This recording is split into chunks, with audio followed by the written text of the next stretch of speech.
Welcome to She Blaze, where we're bringing you cannabis culture from a woman's point of view. And as always, here to elevate the cannabis industry. I'm one of your hosts, Ice Dawson, Cannabis Socialite. And I am Dasheeda Dawson, the WeedHead. Hey, Hey. WeedHead.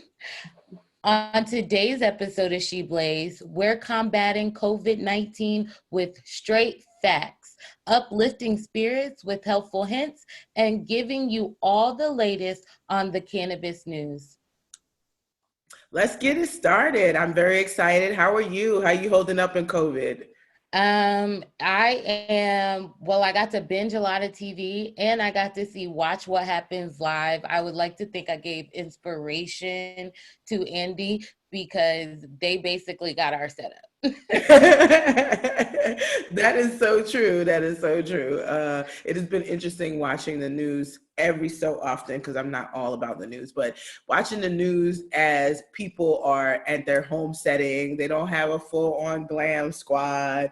And I have to thank God for my little years at Mac, being a Mac Pro makeup artist. So I got have a little something. Now don't judge me, y'all, because I literally don't put no makeup on. Ice makes fun of me all the time. But I'm glad to be from up under the mask. I feel pretty healthy. And so that's my high of the week. I'm a person who is autoimmune challenged. I am immunocompromised. I haven't been out the house maybe more than 3 times in the last 4 weeks. And for the most part, every time I go out, I do wear a mask or I have a lot of anxiety around the fact that I could potentially get sick. And then I just don't know how my body's going to respond. My body has in the past typically over-responded, but if you don't know, people with autoimmune issues tend to be more susceptible to infection and things like that. So I am feeling so good right now. I feel pretty good. We've got a daily schedule with our high schoolers and homeschool, and my health has been some of the best still, mental health as well as actual physical health. So that's what I'm high on. And I'm glad we're here to share some of those mental health helpful hints and how cannabis can play into it, but just things that will help people move past what we got going on now with COVID-19. Oh my goodness, I'm so glad you spoke on it. I had to come back to the East Coast to deal with the COVID-19, and a lot of people on my timeline have lost their jobs or, have to work, but then their children are at home. A lot of things have gotten canceled. So if you spent money on a ticket, they wait all the way to the last minute. So you basically don't get a full refund. So a lot of people are depressed. So I'm glad you spoke about mental health because it's really important during these times. And we all know cannabis could definitely play a huge factor in feeling better about yourself, especially in the house. And part of the reason why cannabis feels so good is if you use any type of whole plant, you get a lot of terpenes, and we talk about the entourage effect. So I thought for our hot topic number one, we could, really give people some advice on uplifting their spirits via cannabis. And I would first like to speak on terpenes. Oh, of course. I mean, definitely. A lot of people assume that you're going to use cannabis just for the euphoric effect, and that's what's uplifting your spirit. And that's actually not so true. You'd be surprised at how many high THC strains or cultivars there are that actually do not give you a mood enhancement. They may give you more focus. They may give you more sleep, maybe even more appetite, but not necessarily enhance your mood. So I definitely think we have a lot of misconceptions, of course, that we have to dispel on this idea that we're suggesting cannabis because of the THC. I also think we'll talk about it, but the amount of CBD you take in terms of really managing anxiety, and again, this can be hemp-based CBD, is really important too. So it's not about the THC. That's the big thing, first of all, that you should take away. And so I'm glad you're ready to jump in talking to the terpenes, because a lot of people don't know what that is. So let's talk a little bit more about terpenes. Yes. So one of my favorite aromas. I always talk about it all the time. I love for my cannabis to smell fruity. Like if it smells fruity, then it might be for me. So limonene is a very common terpene within everything with our lifestyle. That's true. It's not just cannabis. That's the best part about terpenes. So what are some of the different types of things that limonene is found in and everyday use? Well, obviously, I think lemons, but it's a citrus scent. It's definitely citrus scent and flavor. One of the things that I wanted to make sure that we cleared up is that smell is so important. Our olfactory system is really important. If you can't smell, and I don't know if anyone's ever experienced this, I know I have when I've had a common cold, when my nasal area is congested and I can't smell, it's hard for me to taste food. Yeah. And so smell and taste are closely linked senses, but smell can also dictate what you think you're tasting. So, I gave a perfect example of like, if you smell something terrible, but it doesn't matter whether you're putting your most favorite ice cream, fruit in your mouth, might have the most, great flavor normally, but if it is prepared for your first time experience with a really not so great smell, it can often sour that experience, and it makes you continually link the two in your brain. So this is what terpenes are taking advantage of. These are molecules that are often used in aromatherapy oils. They're not just found in cannabis, but they are pretty predominant in some of the marijuana strains as well as the hemp strains in the flower, and they can be transitioned into, again, your olfactory through burning, vaping, and it can change the way or modulate the way in which cannabis interacts with your body, in which the other molecules, cannabinoids, interact with your body. So I wanted to just lay that groundwork because almost all of the 100 plus terpenes that have been known to be found in cannabis, you're going to see in other plants, and you're going to see potentially in other things. A perfect example with limonene, one of our favorites for depression and keeping your mood light. You can absolutely inject that same type of energy into your home by boiling water with lemons, and you'll find that smell again will start to permeate through your house, and it definitely is in and of itself a mood enhancement. Again, no cannabis, just the terpene and just that aroma. Aromatherapy, for me at least, definitely does work, and I've known a lot of people of all different types of walks of life that basically utilize it. And the concepts behind aromatherapy really fall under some of our favorite terpenes, and limonene is one of them. People love a lemon. They love a citrus. Drop those facts. Aromatherapy has a lot of terpenes. Wow. Most people probably wouldn't even know that.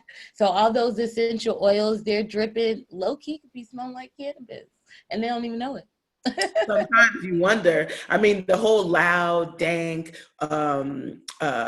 skunky, all of those aromas are terpene driven. None of that is due to THC or CBD. They're not molecules that give off aroma in that way.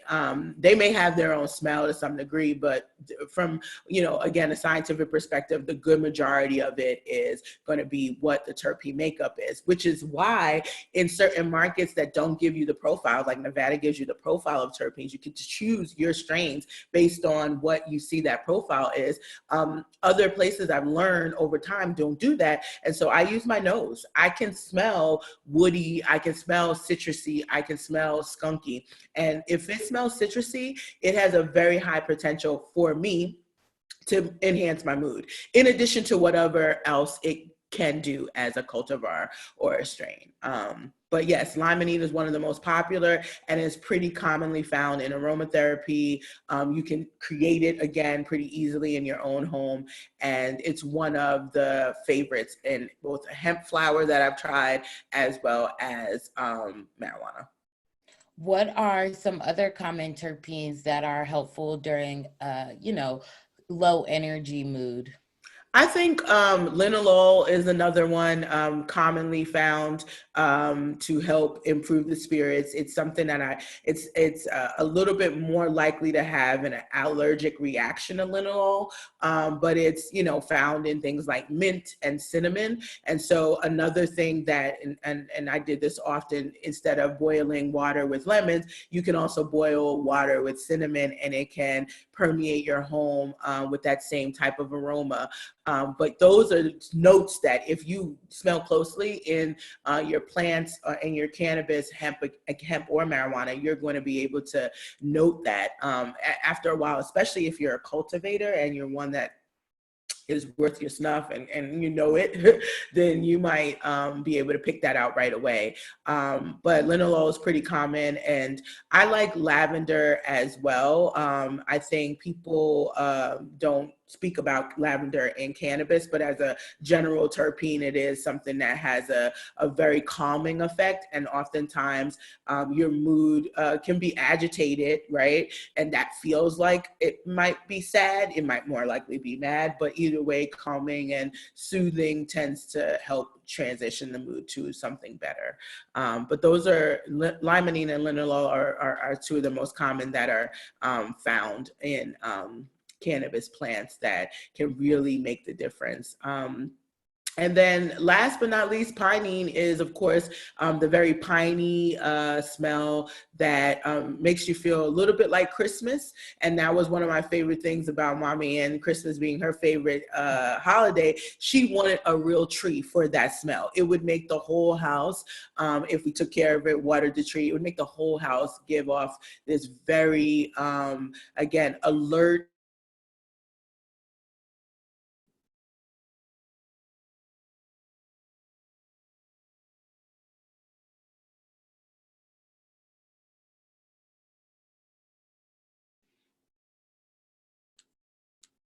I grew up in a house with a real tree. If you never got a real tree, I totally understand. You can get the same effect with some of the cleaning supplies. Pine Sol is one of them, and it's been around forever. That fresh smell, clean smell, they're utilizing some of these same aroma triggers to make people feel good about their space. Yes, definitely. I love the Christmas smell.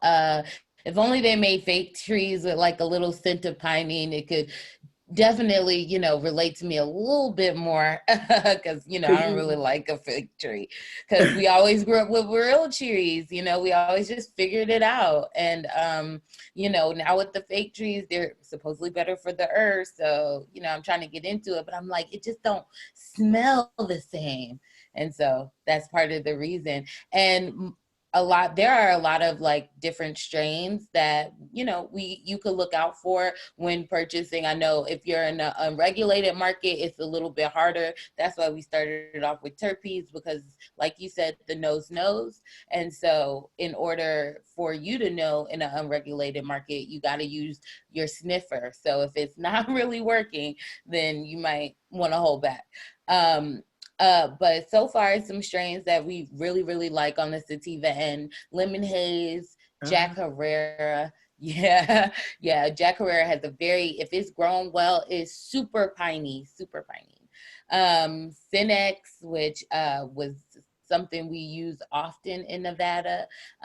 Super Silver Haze, that's a pretty good one. A little more common, so that's one you probably see a little bit more on the unregulated market as well. Mm-hmm. Definitely, everybody claims a Jack Herrera on the regulated market. If you're not getting that piney smell to it, it is probably not grown that well. Lemon Haze I used every day for 6 months after Mommy passed away. It was a necessity. That was my wake and bake. It also helped me transition from cigarette smoking because I think there's a little bit of, again, mood enhancement with nicotine. You feel like you've got your life in order because that's what nicotine kind of can do for you. And giving it up was something that was like, what's going on? My mom's not here and my life's not in order. But Lemon Haze really helped to make that transition. It is my favorite. I look for it everywhere. It sometimes can be called Super Lemon Haze. And still, it could be called lemon pie too. lemon, I mean, if it's lemon, right? Lemon pie is like a, it's a combination, and it's almost all of these No, are hybrids, right? But I would say super the made lemonade up name. more common. It's a made up name. Yeah. My favorite still to this day has been Dank Duchess. Oh Um, yeah. Well, that's just it was amazing. terpenes. Oh my God. Like, Yeah. she grows it for her hash, and she, still of course will smoke it, but this was 2 years ago, and I tried it, and it's still like my olfactory memory will not let me let go of how much Right. that's just smelling it made me feel good. Word. So some hybrid indicas you see is like Pennywise, Northern Lights, CBD that's really common is Harley Quinn, cherry wine, which is one of the most common CBD flowers you'll see on the market. So like, look out for those when you ask your CBD person if you have CBD flower, just make sure they have a smell jar. Encourage them because you want to smell the product before you give it. But I now that we've uplifted your spirits, we're going to tell you about some pretty good and historic news within the cannabis industry right Yes, now. I mean, definitely take your hits if you need to as we transition. One thing I will say is CBD flower is also called hemp flower in certain markets. So it really just means it has a high concentration of CBD. I could feel our audience being like, what's she talking about? CBD flower. All right. So basically our second hot topic is pretty historic because Charlotte's Web was recently awarded a $10 million credit line. And this is pretty historic for essentially a mom and pop sort of cannabis business. And they've been making major moves over the last year with, their patent pending, expansions, and really becoming like even more nationally known because CBD is legal. CBD and hemp are legal throughout the country right now. Absolutely. I mean, I think we've been seeing some unprecedented moves in general around cannabis. So we're talking specifically about CBD in our last suggestions, and it's a great transition into one of, if not the top CBD supplier for the U.S. market. And they are starting to be very global. To your point, I laughed a little bit when you said mom and pop, because certainly they've come a long way since that feeling, but they are what we consider to be a bit more traditional cannabis company in that they came from the advocacy side. There was a necessity as it pertains to Dravet syndrome, and the call to action came from a family, right? And a lot of people have gone into the cannabis industry as advocates and as manufacturers and retailers because of that. And that's been lost in the last 2 to 3 years as you get big cannabis corporations coming in. But this is an example of a company that started and grew themselves into what is a very formidable leader in the cannabis industry on either side. And more recently, we talked about them in our previous episodes as being a historical company that is making strides for the industry because they put in a patent application for their hemp strain that they use to create and make most of their CBD infused products. This is a hemp strain that, similar to, as we were talking about, cherry wine, those type of strains that are more street hemp strains. This is one that is specifically cultivated by them, and over the years have been perfected to, have an output for CBD penetration or a potency that allows them to make really great product, and that they've built this brand on. And so I'm excited and proud because they are really people or a brand that's grown up in the industry and made the changes as the industry has moved.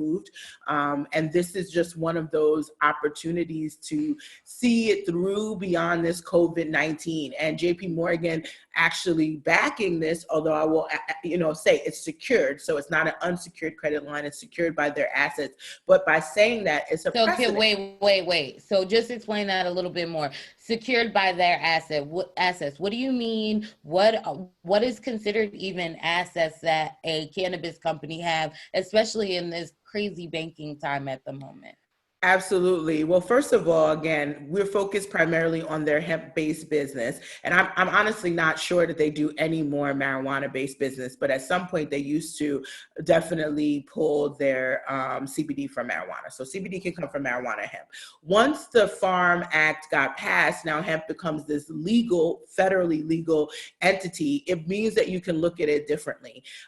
When something is secured by assets, it means it's all of your product and assortment line, all of your manufacturing machinery.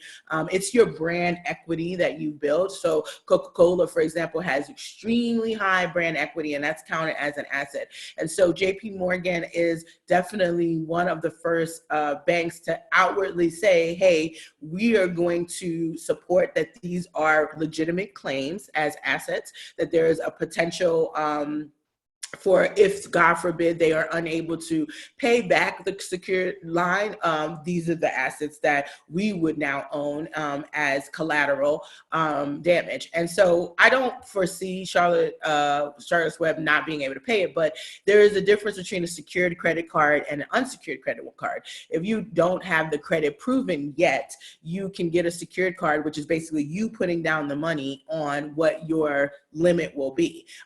It's not you spending your own money though. It's just you creating a security deposit, if you will, to say, okay, my credit doesn't show that I have any yet or that I'm the best payer, so I'm going to back that amount that you're giving me a line of credit with an equal amount that is either cash or collateral in their case. When it's unsecured, it's for people who have that AAA, credit rating.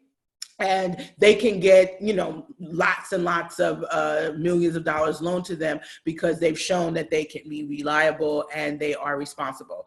I don't think that saying it's secured means that JP Morgan says they're not responsible, but they do acknowledge it's still risk.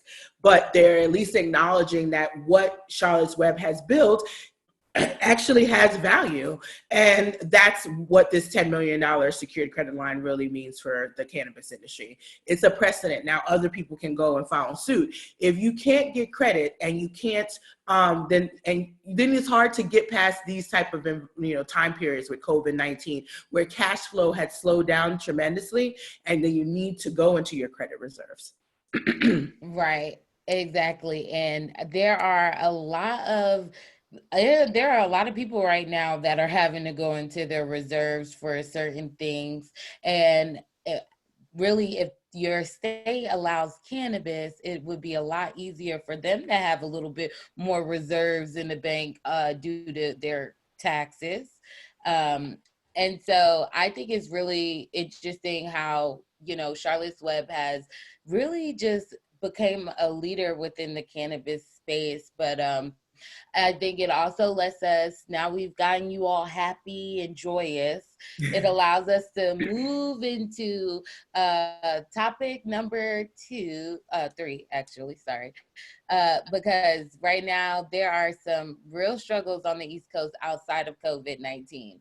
As the governor of New York State just told us a deja vu moment again that cannabis will not be in the tax budget.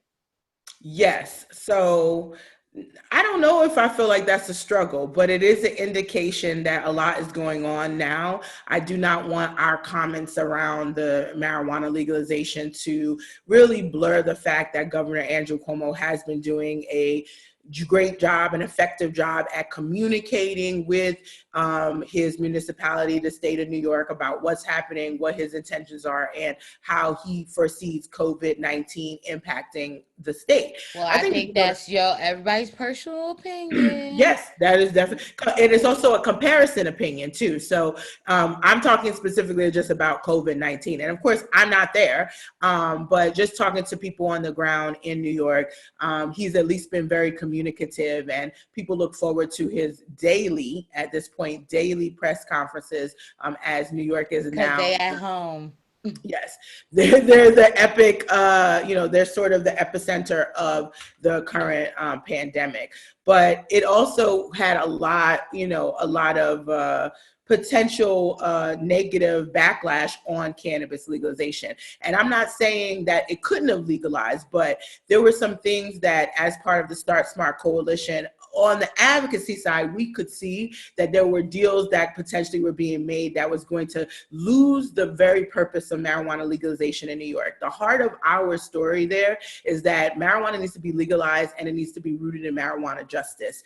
And right now, I feel people are concerned about money, and this is included in a budget, and so it becomes a lot more conversation about tax revenue that doesn't really indicate the focus and the need on how we're going to resolve the millions of people that have been incarcerated in New York and transition them into a better life after we've kind of ruined it with prohibition.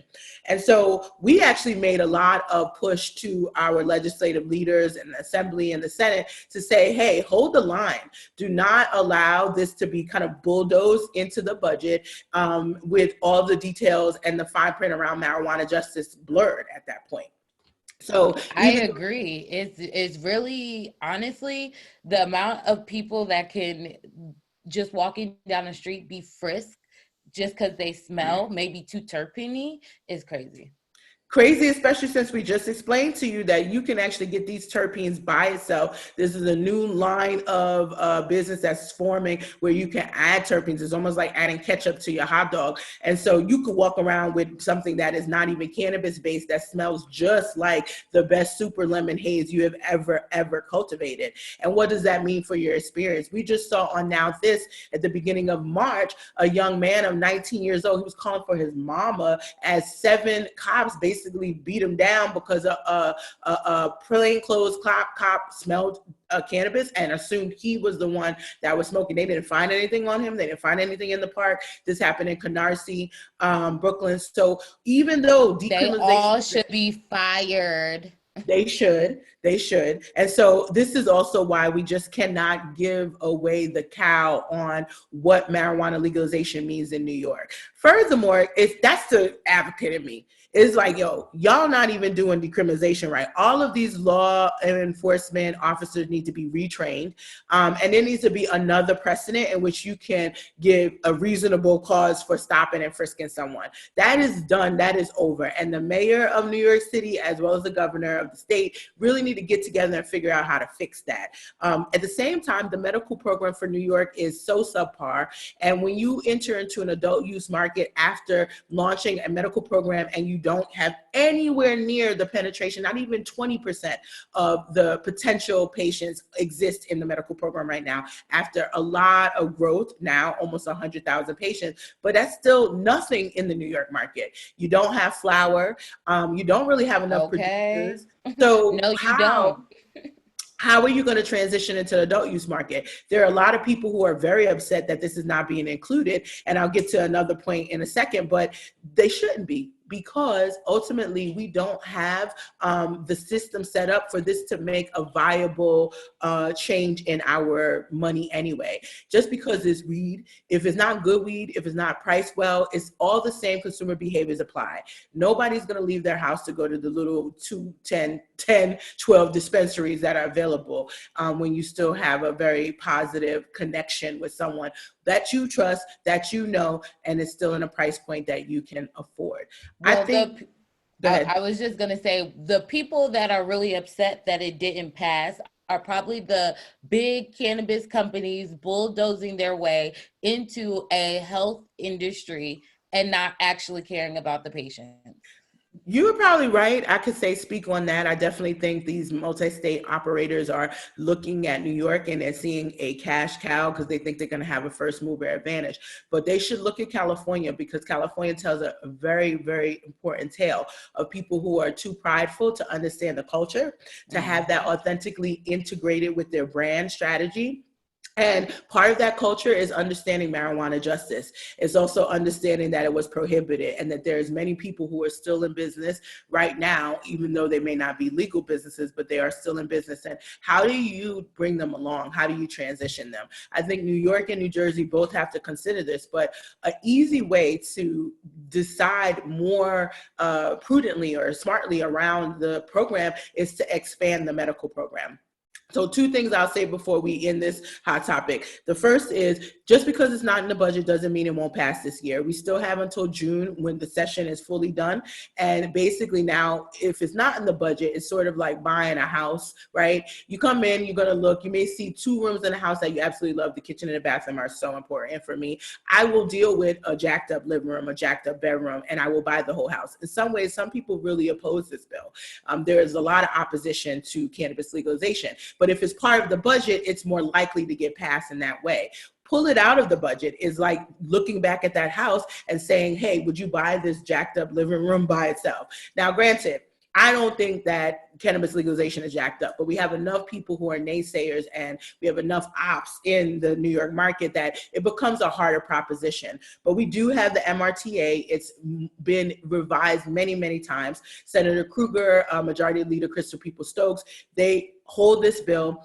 They've been the people negotiating with the governor's office. And I think we have a good chance still of passing legalization. But I will say it is not going to impact the New York market significantly for at least 18 to 24 months. You got to pass it, then you got to regulate it. And once you regulate it, then you can start taking applications. In the meantime, the governor has it within his power to add more licenses to the medical program, expand the ailments that are qualifiers, and add flower to the medical program. Do that, Governor Cuomo, and not only are you a hero in your eyes and other people's eyes for COVID, but you will be for millions of patients that right now are, waiting for New York to do a better job with their program.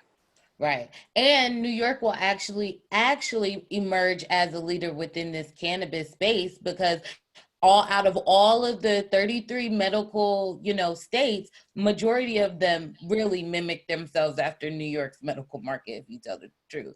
So, as we're talking about New York's medical market, we could go to the New York Stock Exchange for our last hot topic, because there are some cannabis companies on the New York Stock Exchange, and you guys are, seeing all the things that are happening as far as COVID and what it's doing with your stocks and stuff. And we're not stocks experts, but we do like to keep y'all up to date on the latest.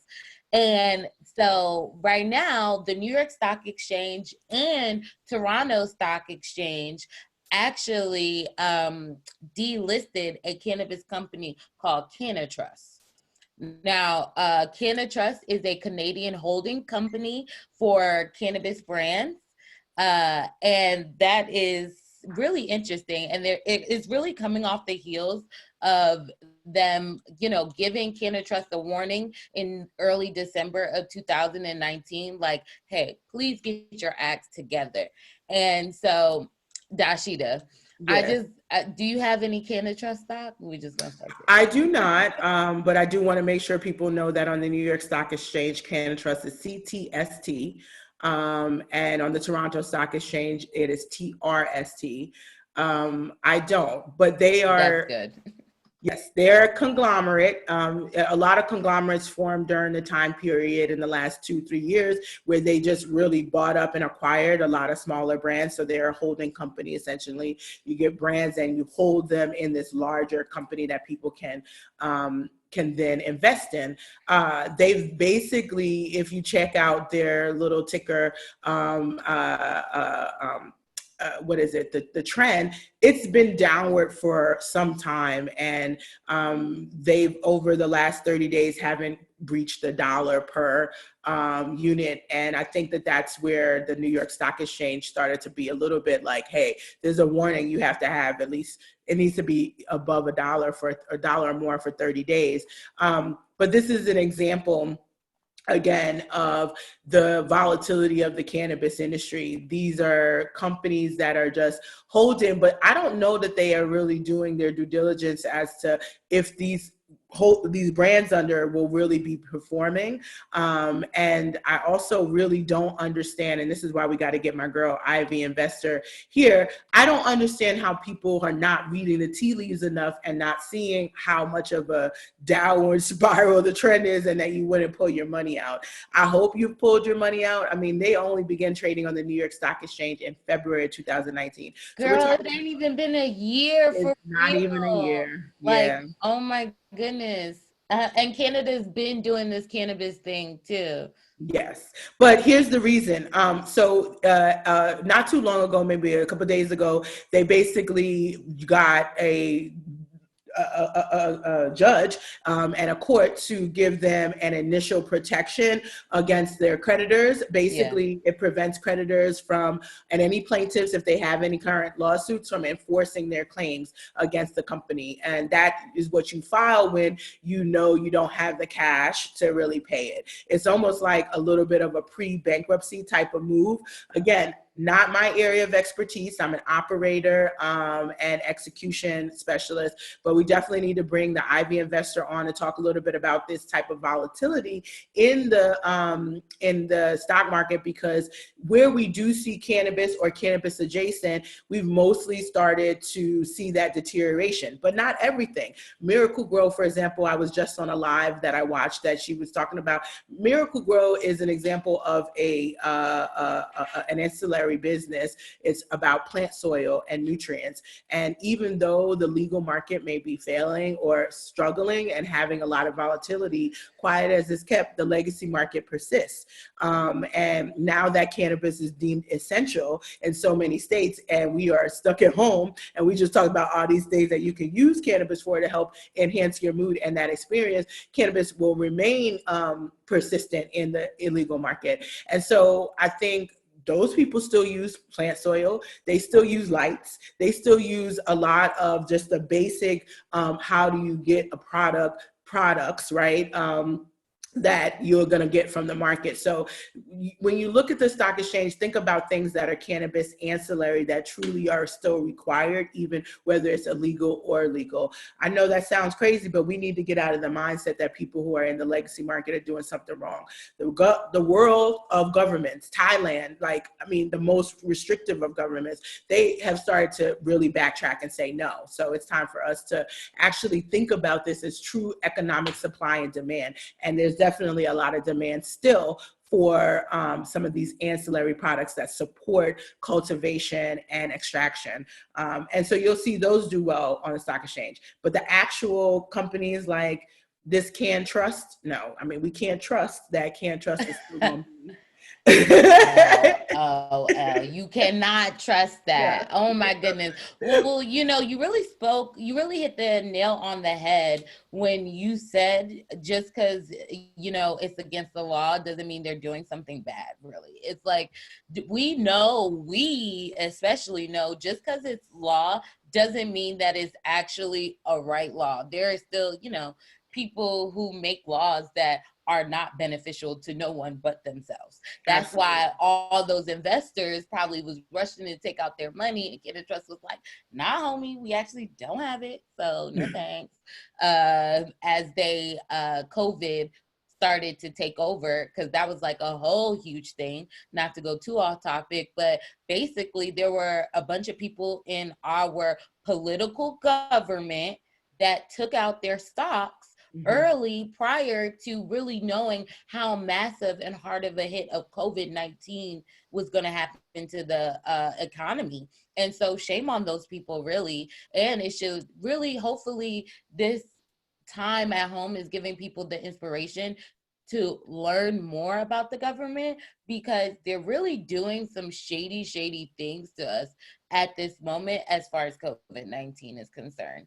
And you about to get us real started. That sounds like we moving right into the main topic. Yes, I am keeping it pushing, because the government, who so graciously passed this emergency thing, I'll let you really explain the name of the bill and stuff like that. After dumping $1 trillion into the tanking stock market, decide to pass a bill to really help the people on their next reimbursement of trillions of dollars.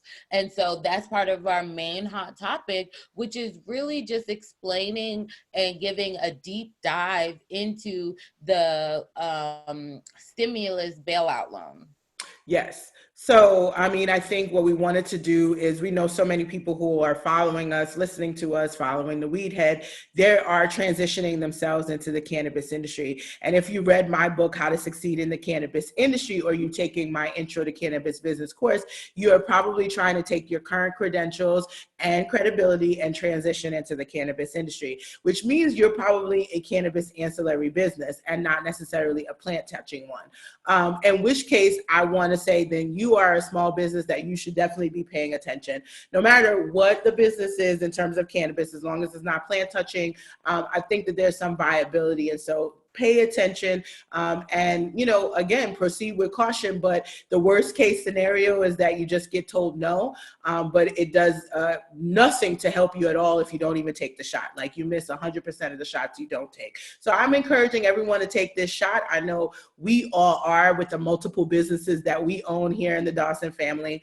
But the CARES Act was released earlier this week, Coronavirus Aid, Relief, and Economic Security Act. It is definitely one of the largest, if not the largest, stimulus bills that have passed, that is to bail out the supposed U.S. Population. What we found is a good percentage of it, if not majority of it, is being used to bail out big businesses and big corporate entities that we worry about losing business. We worry about a complete breakdown. I do agree that big companies is an ecosystem, so we all need to be supported. But as compared to other countries, it's not as much support as one would expect at the community and individual level. People know about this stimulus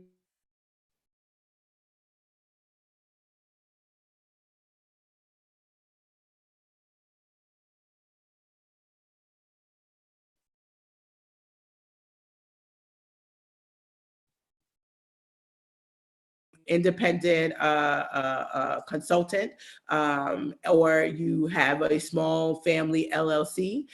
If you have a small business that has under 500 employees, if you do, then you may be qualified for what is the economic stimulus bailout loan. This is going to be from the Small Business Administration. And basically, they've been given the red light with this CARES Act to spend up to $350 billion in loans for small businesses that need to cover payroll, rent, and other bills. Now, if their goal, which it is to keep people working, most of the incentives for the forgiveness comes from a payroll protection, right? They want you to keep people on the books. And so if you're taking out these loans, you can get them forgiven by spending all that money on payroll or on things that qualify for forgiveness. However, it doesn't mean that you only have to spend it on payroll. So if you need money for other things, you still want to consider this. We're going to drop so many links for you guys to check out, but because I want to give you the quick and dirty truncated version. And I definitely want you to jump in if we talk about things that you're like, wait. The first is, again, qualification. Well, there was actually something that I read that said that even Starbucks with under 500 employees qualify for this Small Business Administration loan. Well, if they're not, if they're franchised or if they're like semi-franchised and they're not part of corporate, Victoria's Secret had this model where there were stores and they were actually owned by other people, not L Brands. They had to follow L Brands in terms of branding and consistency, but someone else owned that. So that was their business. So that's totally true. That's like an IHOP, you know. So a lot of people to compete with, and a lot of people are going to be concerned. And restaurants are certainly one of those small businesses that will run in droves to fill out this application. So the first thing I will say is that the application dropped yesterday on Friday. We've already seen an influx of so many applications. Out of the $350 billion, there were already in one day, $22 billion of loan requests in the one day that went through Bank of America. That is 6%. So when we say first come, first serve, not lying, if you have your 2018 taxes, that's pretty much enough for you to get started with the application. You want to go to the Small Business Administration website and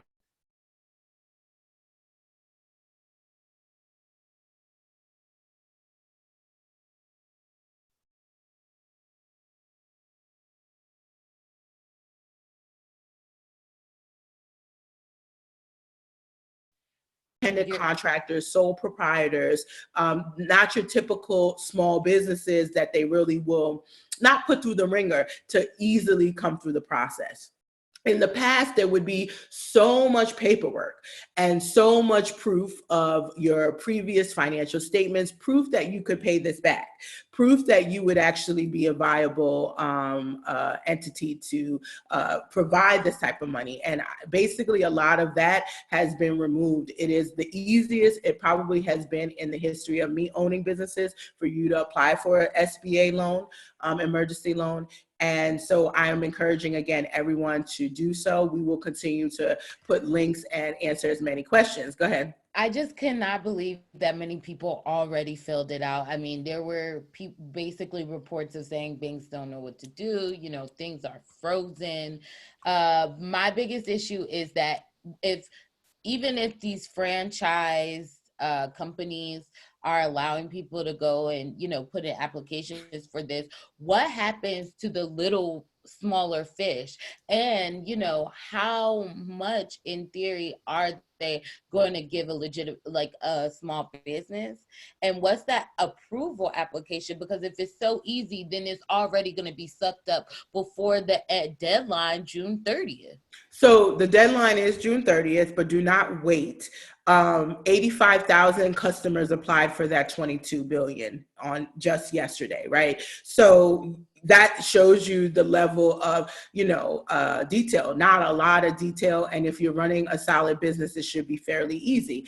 I would recommend that if you feel really, really inadequate, small business, go to the website, sba.gov, go to the page, we'll drop the link. Look at the application. The online application has 4 parts. It's like applying to a job. And you will know in 24 to 48 hours, I believe, business hours, whether or not you're qualified. The way that the country is doing this is while JP Morgan and Bank of America are some of the more top-notch lenders, and they will get a majority of these loan promissory notes, there are a lot of other high-risk, smaller lenders that are now being let into the pot. And what we know is that essentially, if you are fulfilling the requirements of the loan, either paycheck protection, any of the rent to keep your business afloat so that you can keep people on payroll, you will find a forgiveness of that loan. And it's not like the lender loses money. The government is saying, hey, we're going to pay that back. So in some ways, this is the government also borrowing $350 billion. Imagine if everybody used it for payroll protection or everybody used it for the right thing, then all of these loans would be forgiven by the lender to the individual businesses, but the government would still be on the hook for paying it. A lender makes money through the interest rate and all of the fees. All of those fees that normally are too high for the small person or the small business to get in, they're all waived. And in fact, every single person, for the most part, even if you don't qualify for something larger, because again, $22 billion means that there are people in there asking for millions, right? And you can apply for up to 2 million. But a lot of people just need $10,000, right? And there's even less stringent requirements if you want anything under 200K. And so what I've done in digging and even looking and researching for our own businesses is that if you want a loan and you're a very small business and you know that cash flow at this time will help you get through the end of the year, certainly apply and be reasonable.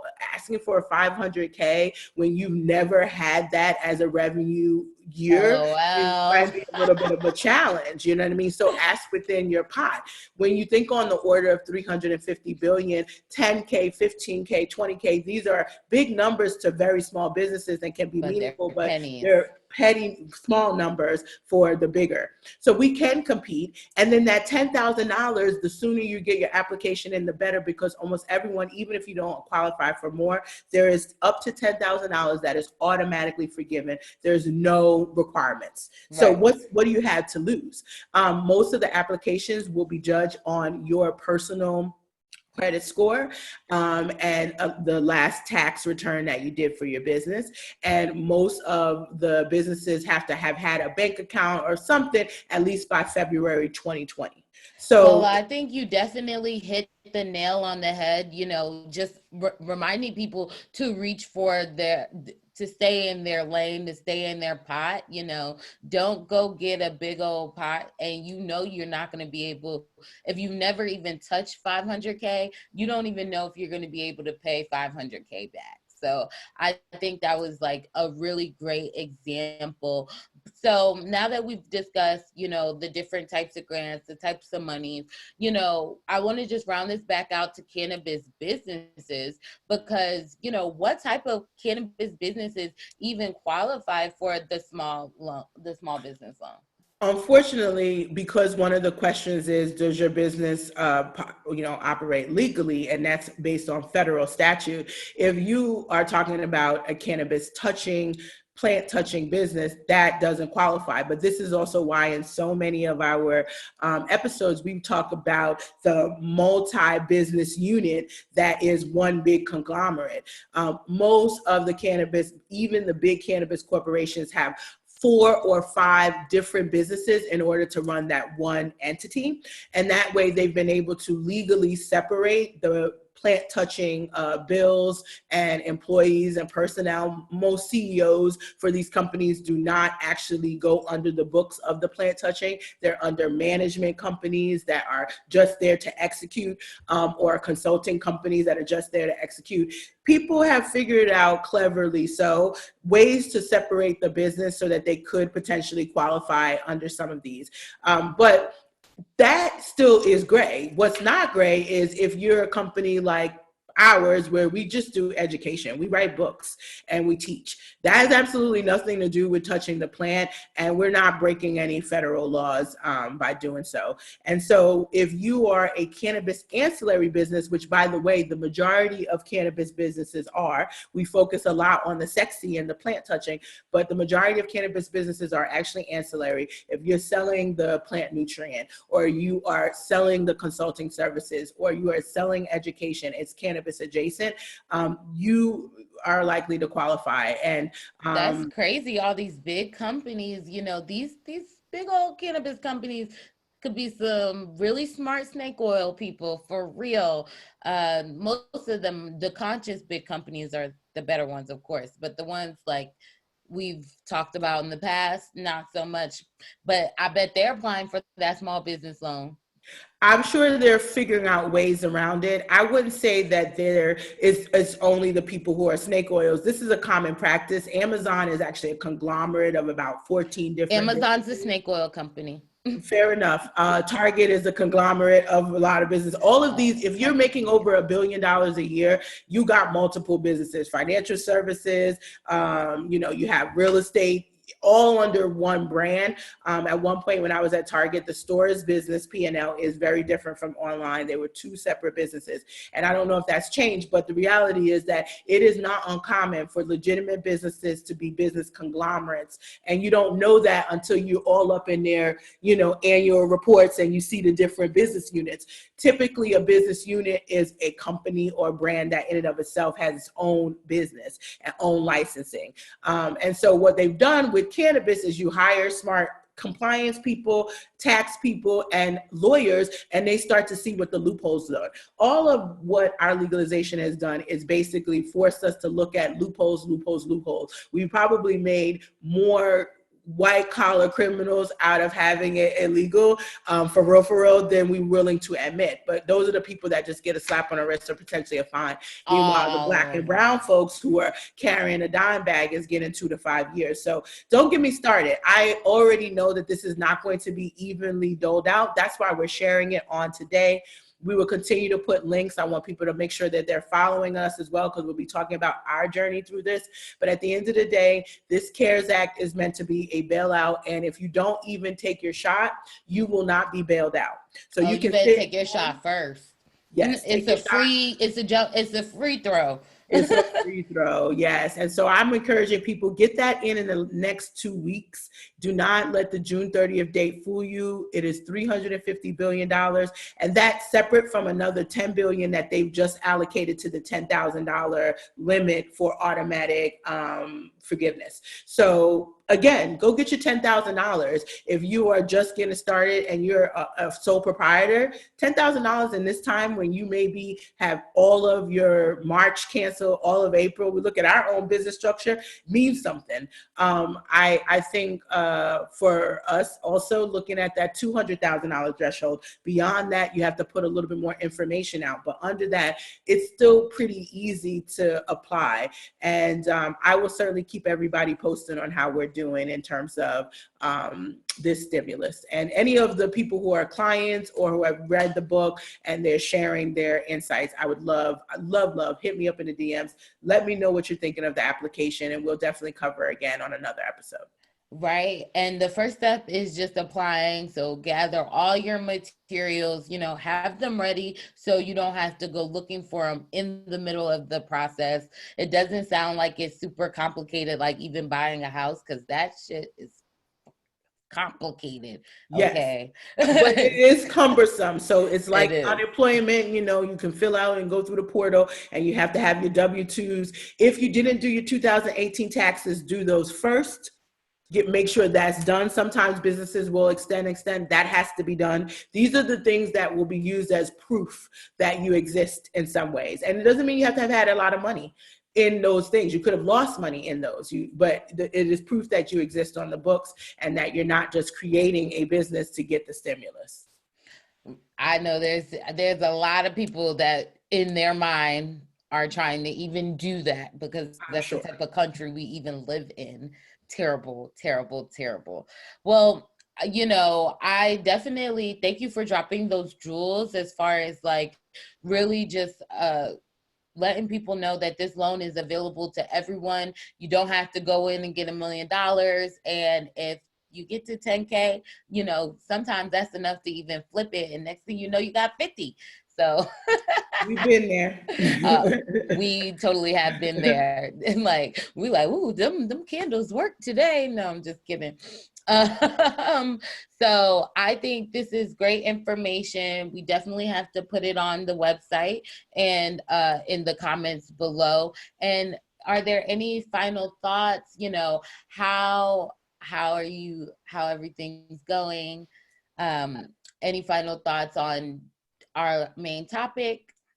Yes. So the last thing I'll say, and again, we will put those links, but do not be afraid if you feel like, oh God, I need more time. The Treasury director has already indicated, Steve Mnuchin has already indicated, Treasury Secretary, that if he needs more money, he will put a request in for more money, but that does require congressional approval. Remember, for the government, this is just them taking out a loan, right? And dispersing it among all these lenders. They don't necessarily want you to use it for paycheck protection, because the lenders also really do need to make money on some of that extra fees. And so once it starts getting paid back is how it happens. Most of them give you 6 months to a year before that first payment is due. So you do have some time to figure out how your game plan is going to work, whether it's $10,000 or $10 million. I definitely suggest people staying in their lane. Under $200,000 can be done without a personal guarantee and doesn't require real estate as collateral, or they'll just take general security interest in business property. And then that $10,000 is considered that emergency grant cash advance. It'll be, forgiven for the most part, as long as it's, dealt with in the Corona time period. So it's worth it to take a look, whether you're a 501c3, a sole proprietor, or a small LLC. This is an opportunity for you. So are we ready to tell people where we are going to be found? You can find me on the WeedHead.com as always, or at the Cannabis CEO on Twitter and on Instagram. I am also very excited to be back with She Blaze. So Ice, can you tell us where you can find She Blaze? Sure. You're like freezing on my end. So that is the glorious part about doing it from home. So you can watch She Blaze anytime on Sound, or listen to us anytime on SoundCloud, Apple Podcasts, iHeartRadio, and we are live on Facebook every Saturday morning at 11 a.m. I wonder if we could do it later. No, I mean, it's COVID times. People we can maybe look at joining a little bit later. I was just kidding. I mean, you could really just binge us. Really, that's how I feel. Just binge me on YouTube because we got 3 seasons for you to go through and really get your life in this cannabis business and Yes. stay up to date on all of the things within the cannabis industry at the WeedHead.com. Yes. Well, I'm excited that we're back, and I can't wait to what you dig up for us next week. Oh, well, I'm going to be digging because they're really trying to just push this COVID stuff on top of us. So I can't even find the good teacher. I'm like, oh, everything's COVID. Great. Yay. We got hemp masks. Oh, no. Sorry. No, no, but that's I know, right? Well, I have had a great episode, but I am ready to take a nap. So I will talk to you later. Bye. Have a great week.